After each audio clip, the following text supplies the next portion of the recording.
Thank you for watching us here at Tax Talk UK, where we talk about all things tax and consider other important aspects of working for yourself, being self-employed, running a small business.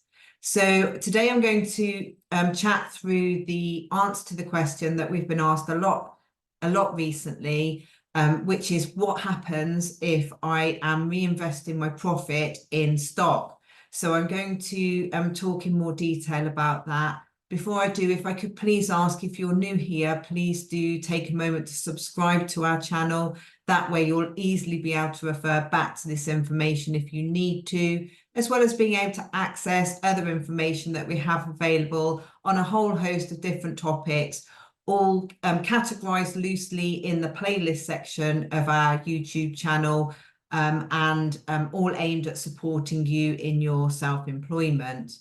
So back then to what happens if you are working in a buying and selling type business, and you are reinvesting your profits in the stock. So this also includes if you're buying and selling on eBay as a trade, because of course you don't always consider yourself as working for yourself, but anything really where you are generating profit is considered as such, and certainly for tax purposes it is.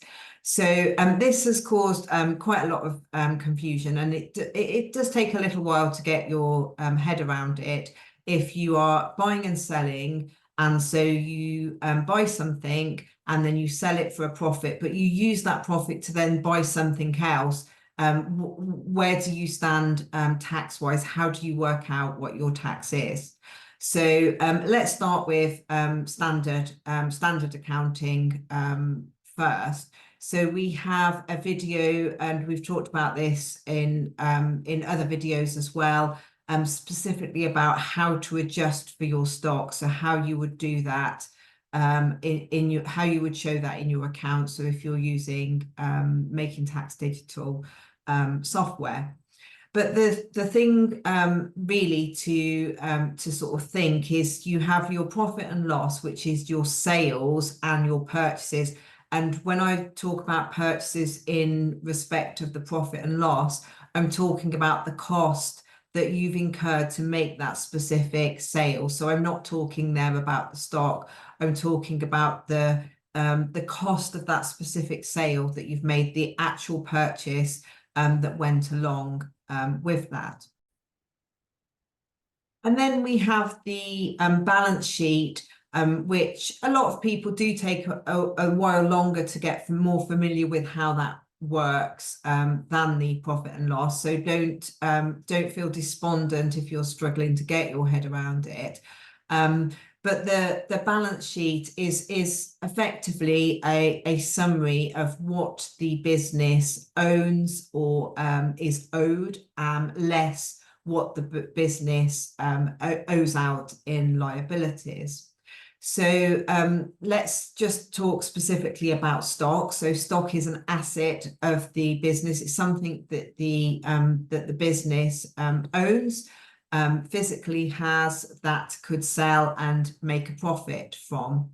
So in terms of when you are buying and selling, obviously you have your sale that you've made, and then you have the purchase that you made, and of course you may have other costs. We've covered that in more in depth. We're just really trying to focus on the on this one specific issue. And this is what would show on your profit and loss. This is what you would show. So if we're working out your taxable income, it would be your profit. So then what happens when you reinvest that profit in stock? How does that work? So one way to think of it is to imagine your balance sheet as a holding place. So it's things that you may have brought but you haven't sold them yet, so they haven't yet become a cost of sale. So therefore, the asset on your balance sheet of your stock that is what what you are doing. You're making a sale. You're attaching the cost of that sale, that actual purchase, what that item cost you initially, and then when you buy the stock with the profit, that still is your profit. It's just that you spent it on an asset for the business, so that would sit on the balance sheet until such time that you have sold it. And then at the point where you sell that item of stock, you are going to move it back from the balance sheet to the profit and loss, and then it will become an actual cost of sale. So again, we talk in more detail in our specific video on how to adjust for your stock, on the actual how you go about this. But really, that is the principle of what you are doing. Your profit and loss is your sale less the cost of that sale, and when you then reinvest, that is what we would call a balance sheet item. So you're moving it to the balance sheet. Now, sometimes throughout the year, you would just be accounting for your sales and the costs out. And then it may be at the end of the year, or maybe at the end of a quarter, depending on how often you decide to adjust, you would then do an adjustment for your stock. So again, the sort of technicalities of actually how we would go about it, we've covered elsewhere. So really, we're just sort of talking about the principle of what actually happens when you reinvest your profit. So your profit still stays profit. And that is what you would be taxed on. And the stock is an asset of the business that you're purchasing, so that would sit on your balance sheet. Now, just to further complicate this, if your self-employment is very straightforward, it may be that you opt for cash accounting. And again, we've talked about this in more detail elsewhere, but it is something to explore in this specific issue. Now, what cash accounting allows you to do is, in effect, you don't have a balance sheet as such. You are just accounting for the money flowing in and out of your business. So there are some eligibility criteria, including turnover. If your turnover is more than 150,000 a year, you're not eligible. There are some restrictions of what you can't claim if you're doing cash accounting. So it really is for the very sort of small, simple businesses.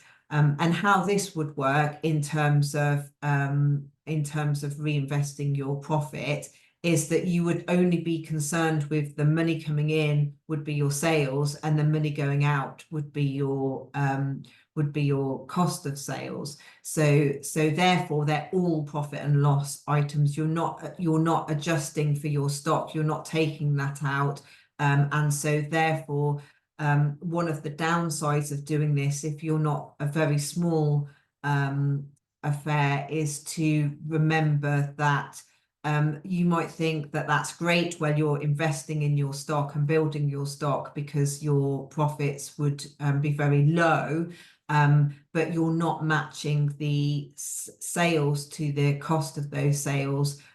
You're effectively accounting for them at the time that you make the purchase. So the thing to remember is that at some point you're going to have a sale with no cost of sales. So therefore your tax will not be necessarily spread out equally. So you could have 1 year, for example, where you spend out a lot of money on stock, and potentially make very little profit, but have a lot of stock that you can sell at a later date. And then the next year you may focus on selling that stock and maybe not reinvesting so much in stock, and that year would show a very profitable year. So that can be problematic to have peaks and flows in your cash flow. For example, if you needed to evidence the income for for finance, for either personal or for the business. If you wanted to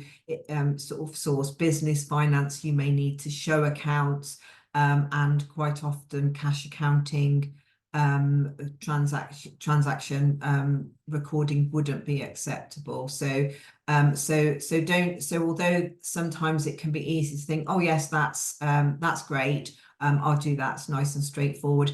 Just if you're going to go for the cash accounting, just be sure that you do understand the full implications of how it works. If you're looking to grow what you're doing, then make sure that it will grow in line with you. If you do come to a point where you find that cash accounting is no longer right for you, or you become eligible for it, then you will obviously need to make sure at the handover point that you're accounting for things just once, there's no overlap and no gaps. And again, we talk about switching it elsewhere, so I won't go into that. It's just something to be aware of.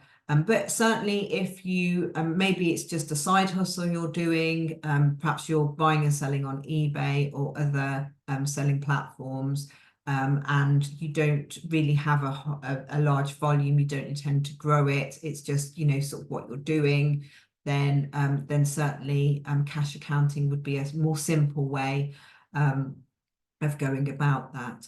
So hopefully this helps you to understand a little bit more about how it works when you're reinvesting your profits in stock, that it still is your profits, and also to understand that if you decide that that's quite complex and not necessary, that you could look at cash accounting also.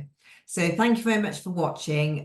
Please do subscribe to the channel if you haven't already. And if you find the content useful, please do like the video. Thank you. Goodbye.